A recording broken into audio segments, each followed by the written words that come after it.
Hey everybody, welcome to Attack Gaming. I'm Skyland Shore, and this is going to be my review on Call of Duty Advanced Warfare.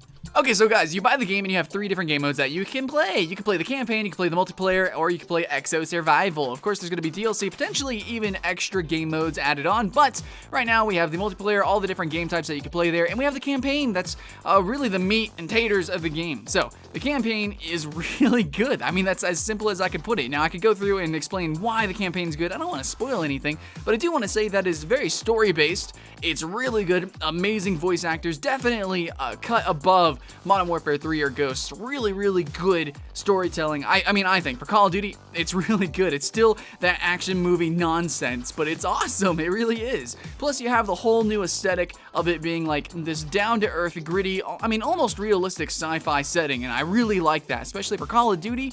Now, it runs pretty good. It feels really good, and then, the game feel, it's that run and gun, action-packed, it's Call of Duty. And at the same time, it's the epitome of what Call of Duty should be, and I like that. It is Call of Duty. You're gonna actually get more than what you expect. I'm gonna be honest. It's pretty freaking awesome. Now, I expected this game to be mediocre. Luckily, it's actually good. It's probably the best Call of Duty in a long, long time. So the campaign is good. No spoiler Reno. It's just good animations, good voice acting, top-notch overall. So let's really talk about, though, the meat and taters of the game, which is the multiplayer.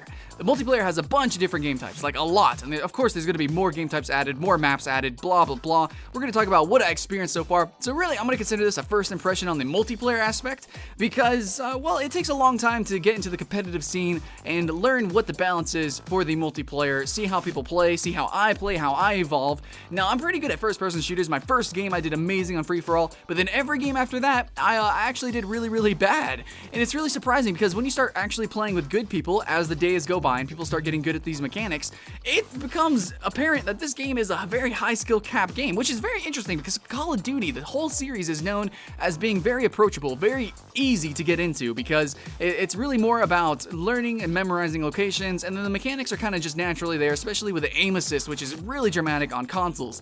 This game is a little bit different, and I'm going to kind of relate it to Titanfall. Of course, I'm going to relate it to Titanfall. It's very similar. Everyone, even if you haven't played the game, you can obviously see that it's somewhat similar to Titanfall because of, well, the aesthetic and somewhat with the gameplay.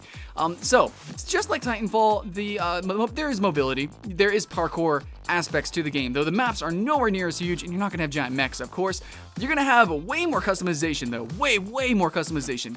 You're going to have guns that can, you can change the sights, blah, blah, blah. Call of Duty. You're going to have emblem customization. You can even customize your own character in this game, very similar to, like, Halo, how you can have an aesthetic armor and put on different pieces, and you are rewarded every game, or not every game, I think, but you are rewarded all the time with these random unlocks. So, instead of being it based on level, which there are some level-based unlocks, instead of it mainly being based on that, or using, like in Battlefield, using a class over and over again, you get these random drops, which is pretty cool.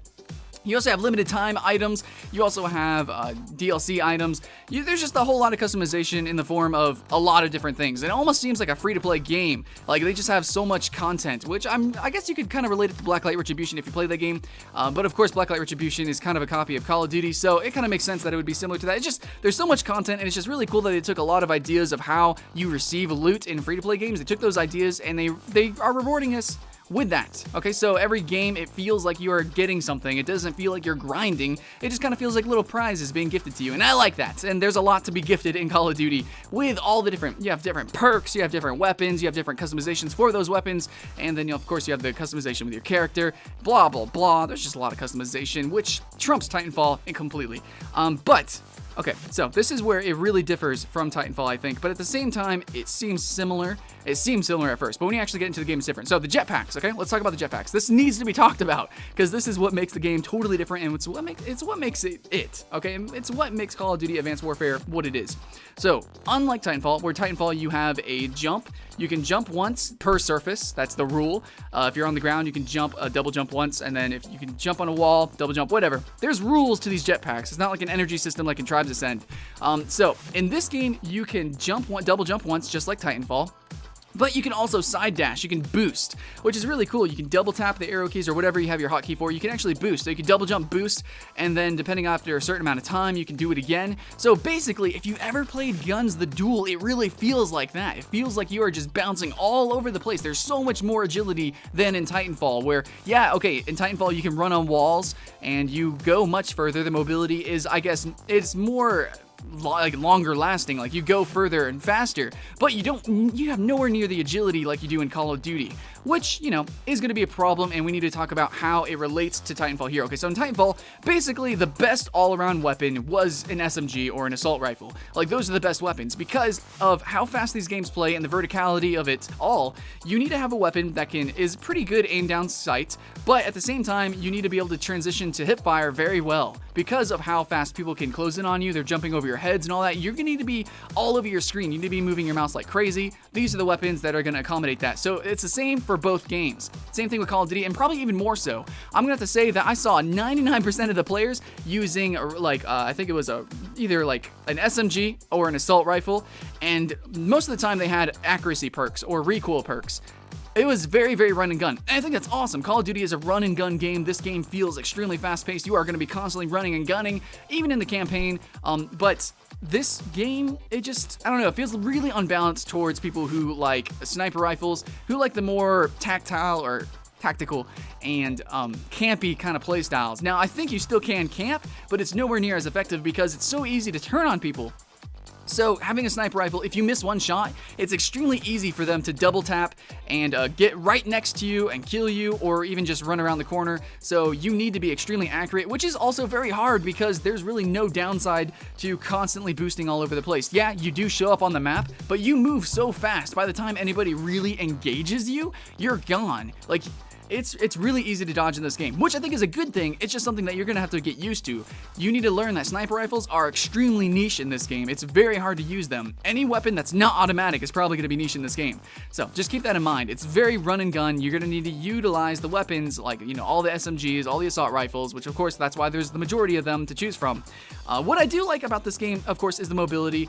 It is something that I had to learn because in Titanfall, all I used was a sniper rifle. I really enjoyed it, but because Call of Duty is a lot smaller maps and it has way more agility, I'm gonna have to really get used to it in this game. Now, I still think, you know, people are gonna be quick scoping and all that's still gonna look cool, but it's still at the same time a niche aspect to the game, and most of the time you're gonna be using automatic weapons, and that's probably overall the best way to just troll entire lobbies. So the different game modes, they all seem really cool, but still at the same time, it's Call of Duty, so they're very, very, very similar. You do have a survival mode, which I think it's neat. It's nowhere near as unique or awesome as whenever Treyarch introduced the zombies, but it's all right. Overall, I think this game is really, really good. I'm not going to say it's like the Halo 3 or the Gears of War. I mean, it's good, but it's not something new. It's not something amazing, but it's at least a breath of fresh air for the Call of Duty series. Honestly, I mean, with all the crazy devices like the smart grenades that home in on people, you have the tactile. I think there's this one grenade that like lets you see enemies through walls. It's kind of like a flash grenade, but it lets you see people through. I don't know. It's crazy. There's some crazy devices. There's some crazy concepts, and yet at the same time, even through the campaign, through the multiplayer, it kind of feels like realistic. It's like a realistic sci-fi setting aesthetic, and I really, really dig it. I think a lot of people dig it too. I think overall, with the design, you know, the artistically and also mechanically, this game's got it going for it. It's not something terribly new. It's not a whole new IP. It's Call of Duty, but I think it's one of the best Call of Duties yet, and definitely in a long time. So go check it out. At least worth a rent, guys. Okay, so I'm Skyline Shore with Attack Gaming. Please check us out at MMOATK.com. Remember to like and subscribe for more content, top 10s, first impressions, and blah, blah, blah, all sorts of cool stuff. Yeah! All right, guys. See you again later. I'm Skyline Shore, welcome back Attack, and today we're looking at Wakfu. Now Wakfu is a flash-based MMORPG, and they actually have another game called Dofus, and this is the sequel to that MMO. So this is a strategy game. You're going to be moving on tiles. It is a tile-based MMO, isometric view, and you're going to be moving on these tiles, and that also means for the combat, it's turn-based.